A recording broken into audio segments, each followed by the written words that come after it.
तो साध संगत में 1-2 मिनट में अपनी भावनाएं आपके चरणों में रखेगा दास कि साध संगत हमारे भारत में रामायण और महाभारत 2 ऐसे पौराणिक ग्रंथ हैं और उसके जो किरदार निभाए गए हैं साध संगत, उससे सीखने की ज़रूरत है। रामायण में साध संगत एक भाई को राजगद्दी मिलने वाली है अगली सुबह को और शाम को उसको ये आदेश दिया जाता है कि तुम्हें जंगल जाना है 14 बरस के लिए। साध संगत वो श्री राम जब जंगल जाते हैं तो एक भाई आकर के जब वापस आता है तो एक भाई कहता है भैया ये तेरा राजपाट है, आप राजपाट अपना छोड़कर कहाँ जा रहे हो। उधर श्री राम कहते हैं भरत से कि ये तेरा राजपाट है भरत, अब तू राजा है अयोध्या का। तो साध संगत एक भाई कह रहा है ये तेरा है, सब कुछ तेरा है, दूसरा वाला भाई भी कह रहा है ये सब कुछ तेरा है, अब तुम राजा हो, तुम मालिक हो। लेकिन वहीं साध संगत महाभारत की अगर बात करें तो महाभारत में वही परिवार, एक ही परिवार के 2 अलग अलग लोग कहते हैं कि ये मेरा है, ये मेरा है, ये मैं राजपाट मेरा है, इसका एक रत्ती भी नहीं दूंगा। दूसरा वाला भी वही भावना से जीता है।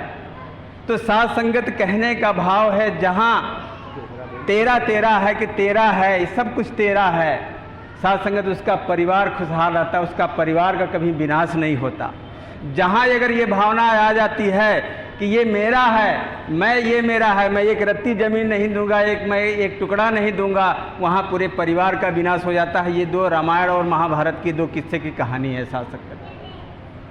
तो हमारे जीवन में सद्गुरु माता यहाँ साध संगत यही सिखलाती हैं कि जब तक आप अपने आप को समर्पित नहीं करोगे इस चरणों में, और ये संसार जो कुछ मिला है आपको ये सब इसी का है, आपका है। जब हम इस भावना से जीते हैं साध संगत कि सब परमात्मा का है, सब तेरा है, ये जो बैठा हुआ है परमात्मा की मूर्त है, सब आपका ही है, सब तेरा है। जब तेरा वाली भावना रहती है साध संगत तो जीवन में वो परिवार का कभी विनाश नहीं होता। तो साध संगत अंत में एक बात कह के अपनी बात का समापन करेंगे। साध संगत कल जिलाधिकारी महोदय के साथ हमारी एक मीटिंग थी, हम लोग का कुछ सामाजिक कार्यकर्ताओं का मीटिंग था। तो वहाँ स्नातक का चुनाव होने वाला है MLC का। तो उसमें हर 5 वर्ष पे जो स्नातक किया रहता है, जो है पढ़ाई किया रहता है, उसका फिर से रजिस्ट्रेशन होता है। तो एक आदमी सवाल खड़ा करता है जिलाधिकारी से, कल की बात है, कि महोदय ये बताइए कि हर 5 साल बाद हम लोग का रजिस्ट्रेशन क्यों होता है, जबकि हम लोग स्नातक तो है ही हैं और वो आजीवन स्नातक रहेंगे, लेकिन हर 5 साल बाद रजिस्ट्रेशन कराने की क्या ज़रूरत पड़ती है जब चुनाव आता है। तो वहाँ जिलाधिकारी ने एक बहुत सुंदर बात बोली साध संगत, जो आपसे साझा करना चाहेंगे। जिलाधिकारी ने बताया कि देखिए जब स्नातक आदमी हो जाता है तो उसको हर बार जो है अपने आप को ये प्रूफ करना पड़ता है कि क्या मैं स्नातक के लायक हूँ कि नहीं हूँ। इसलिए बार बार एक संकल्प लेकर के आपको डिग्री दी जाती है कि हम अपने आप की समीक्षा करें कि हमें डिग्री तो मिल गई है स्नातक की, तो लेकिन हम क्या स्नातक के लायक हैं भी कि नहीं हैं। तो साध संगत कहने का भाव है, ये दर भी वही है।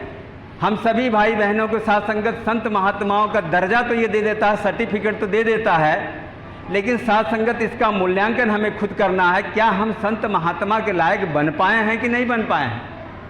इसलिए हर साप्ताहिक संगत होती है, कहीं कहीं रोज संगत होती है कि अपने आप का आकलन करो आप कि क्या हम संत महात्मा का जीवन जी पाते हैं, संत महात्मा के भाव को अपना पाए हैं। समागम होता है सीखने के लिए, वहाँ जाके लोग खरीदारी करते हैं, वो अपनी अपनी भावना से की बात है, लेकिन वो सीखने की जगह है, वो विश्वविद्यालय है, अंतर्राष्ट्रीय समागम है। देश विदेश के दुनिया के हर जगह के लोग संत महात्मा जब आते हैं, उनके आचरण के, उनके आचार व्यवहार को हमें सीखना है, अपना आकलन करना है कि क्या हम संत महात्मा हो पाए हैं कि नहीं। समागम जाने का क्या उद्देश्य है साध संगत।